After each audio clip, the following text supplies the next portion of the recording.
Esta enfermedad progresiva, que afecta principalmente a la memoria, se produce cuando algunas células cerebrales se degeneran y mueren. Este es el concepto médico, pero para quien lo vive a diario, es doloroso imaginar que a sí mismo o a un familiar se le irán borrando recuerdos y se afectarán otras funciones esenciales. En esta primera parte de nuestro reportaje, especialistas, pacientes y familiares nos cuentan las señales de alerta, cómo enfrentarlo y cómo es vivir con Alzheimer.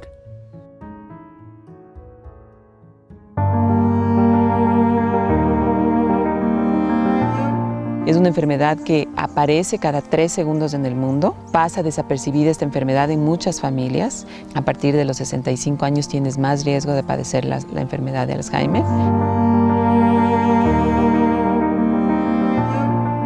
Todos genéticamente podemos ser propensos al Alzheimer, pero la muerte de mi mamá hizo que mi papá desarrolle el Alzheimer más temprano, según los médicos. Mi abuela murió con Alzheimer. Tienes un golpe en todos los frentes: emocional, en rutina diaria, familiar, económico, en la dinámica y fricción entre los miembros mismos de la familia. Terminas friccionándote como familia un montón, todos, como te digo, por bien hacer, pero el peso de un cuidador es durísimo.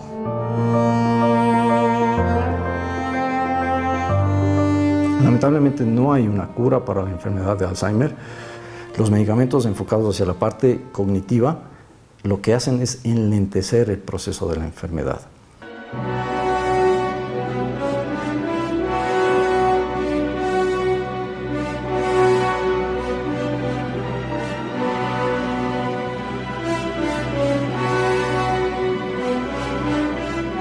Tan solo le bastó escuchar algunas notas de la composición de Tchaikovsky, El lago de los cisnes, para que la española Marta Cinta, primera bailarina del Ballet de Nueva York en 1967, se dejara llevar por la música.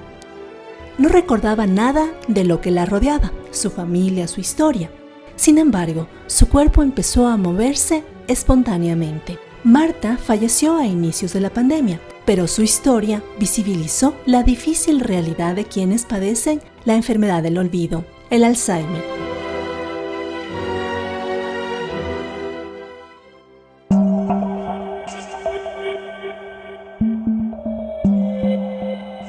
El Instituto Nacional de Salud de Estados Unidos lo define como una enfermedad irreversible y progresiva del cerebro que lentamente destruye la memoria y las aptitudes del pensamiento, y con el tiempo, hasta la capacidad de llevar a cabo las tareas más simples. El nombre de este trastorno proviene del psiquiatra alemán Alois Alzheimer, quien en 1901 trató el caso de August Deter, quien presentaba pérdida de memoria, desorientación y alucinaciones. El Alzheimer es una enfermedad que se denomina degenerativa, es decir, que con el tiempo lamentablemente se van perdiendo neuronas, se van perdiendo células del cerebro. En primera instancia, las principales células que se pierden son las que tienen que ver con la memoria, ¿sí? Pero son células que cumplen varias funciones, sea en la memoria, lenguaje, la capacidad de orientación, para realizar procedimientos como manejar. Lo que realmente sucede en el cerebro de alguien con Alzheimer es que se deposita una proteína anormal que se llama beta-amiloide. Esta proteína que se llama beta-amiloide normalmente debería limpiarse en el cerebro, y normalmente se limpia cuando existe una degeneración adecuada de esa proteína, pero se va acumulando y va generando mayor muerte de neuronas, y eso se traduce en una evolución cada vez mayor de la enfermedad. Existen 4 estadios de la enfermedad. El estadio leve de la enfermedad consiste en que el paciente ya no es independiente dentro de las actividades fuera de casa. Por ejemplo, encargarle que matricule el auto, que vaya al banco y realice actividades bancarias, que maneje el dinero, pero dentro de casa se puede valer por sí mismo todavía. Puede preparar su desayuno, puede contestar el teléfono, puede utilizar el microondas. Un estadio moderado en donde, además de tener dificultades para realizar las actividades fuera de casa, ya empieza a tener dificultades para las actividades dentro de casa. Ya se dificulta escoger su ropa, cocinar, ya se le queman las ollas, por ejemplo, y ya se dificulta vestirse. Y un estadio severo es cuando la dependencia dentro de casa es aún mayor, ya total. ya requiere apoyo completo para el baño, para el aseo, para el vestido, ya utilizan pañal porque han perdido el control de esfínteres. Y un estadio terminal es cuando el paciente ha perdido la capacidad ya de deglutir, de caminar por su cuenta y termina lamentablemente en un estado de encamamiento. Para Verónica y su familia, el Alzheimer de su tía Rina fue difícil y doloroso. Tenía apenas 55 años cuando desarrolló los primeros síntomas de la enfermedad. Mi tía era bien joven cuando empezó a tener estas pérdidas, ¿no? O sea, empezó como a confundirse en los días, a confundirse a dónde se iba, pero ya súper recurrente, a desorientarse en el lugar, las fechas, las personas. Al principio pensábamos que tenía alguna especie de depresión porque pasó muy cercano a lo que ella se jubiló, ella trabajaba, y fue pegado también al fallecimiento de su otra hermana. Mi abuela tuvo demencia. Sí, y nosotros en ese momento no sabíamos si esto era un tema hereditario, pero sí te puedo decir que en ese tiempo te olvidabas de las cosas y era como parte de la vejez olvidarse. Y ahí aprendimos que esto no era normal, además que fíjate que en el caso de mi abuela se presentó cuando ya era ella considerada, digamos, un adulto mayor, ¿no es cierto? Tendría unos 80 años, pero en el caso de mi tía era súper joven, o sea, te diré que habrá tenido unos 55 años. Las personas pensamos, bueno, como está mayor, mi abuelito, como está mayor es normal que se olvide. Pero es súper importante comprender que si bien el envejecimiento sano conlleva cierta pérdida cognitiva, perdemos un poco la memoria, podemos tener más dificultades en resolver problemas a medida que envejecemos. Esto no quiere decir que la memoria se pierde como se pierde en el caso del Alzheimer. El Alzheimer es una pérdida, lo que llamamos una pérdida patológica. Entonces, estos signos de alarma se dan cuando observamos que nuestro familiar empieza a olvidarse, por ejemplo, de qué hizo el día anterior. Es normal olvidarnos tal vez de algún detalle, de cómo se llama el restaurante donde fuimos a almorzar ayer, por ejemplo. Eso sería normal. Pero que la persona nos diga, no, yo no fui a almorzar, yo me quedé todo el día en casa, cuando en realidad sí salió, eso es un olvido patológico. Eso asociado con dificultad en resolver cuestiones que antes manejaba muy bien del día a día, que se le ayude con cuestiones como el banco, que se le recuerde la toma de medicación, que no pueda salir solo porque se pierde. Todos esos son signos de alarma. También es un signo de alerta el que la persona guarde cosas en lugares inadecuados. Entonces no encuentra el celular y el celular termina apareciendo dentro de la refrigeradora, por ejemplo. Lo que suele ocurrir es que la persona piensa que le robaron el celular. El Alzheimer es la causa más frecuente de demencia y se considera un problema de salud pública, pues no solo afecta al paciente, sino a su entorno familiar, los sistemas de salud y la sociedad en general. Fíjate que el cuidado es durísimo, porque su hermano con quien vivía hacía un gran trabajo, que era involucrarse en ver, ¿no es cierto?, qué se puede hacer en terapias. Mi mami ayudaba en el día a día, ¿no es cierto?, en las cosas de las necesidades de rutina también como mujer. Claro, yo me acuerdo que nos turnábamos con los primos.